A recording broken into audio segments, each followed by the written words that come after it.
नमस्कार जय जगन्नाथ दर्शक बंधु मो मिनती साहू मो माँ रोसई चैनल को आपन को बहुत बहुत स्वागत। आज आम प्रस्तुत करने को जाऊँ एक संपूर्ण निआरा आउ स्वादिष्ट रेसिपी पणस कठा पकुड़ी। पणस कठा तरकारी तो आपण मैंने अनेक थर खाई किंतु यही शैली रे तैयारी पकुड़ी थरे खाइले यार स्वाद केबे भूली पारिबे नहीं। यह बाहर जेतिकी कुरकुरा भितर सेतिकी नरम आउ चटपटा। संध्या समय चा सहित हो किंबा गरम भात सहित यह समस्त को पसंद आसीबो। तेबे चलंतु विलंब नकरी प्रस्तुत करबा ये रेसिपी को। प्रथमे पणस कठा को छोट छोट खंड कर काटी प्रेशर कुकर रे सिजाइबा। यह सिजला परे गोटे बड़ पात्र रे यह को नबा। यह ऊपर किछि बेसन कटा पियाज ताजा भुसरंग पत्र धनिया पत्र काटी रखिथिबा कंचा लंका अदा रसुण छेचा स्वाद अनुसार लुण धनिया गुंड जीरा गुंड लाल लंका गुंड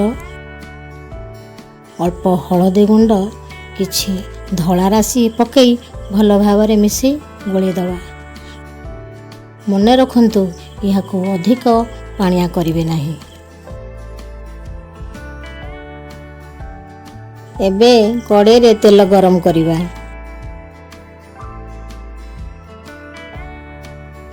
तेल गरम होई आसिले मीडियम आंच रे रखी सेतिरे छोट छोट पकुड़ी आकार रे तेल रे पकाइबा।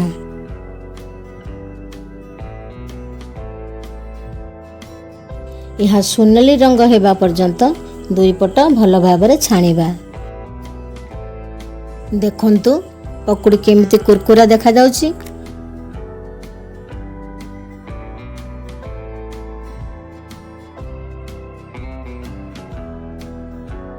एबे यह को एक प्लेट रे बाहर कर देबा।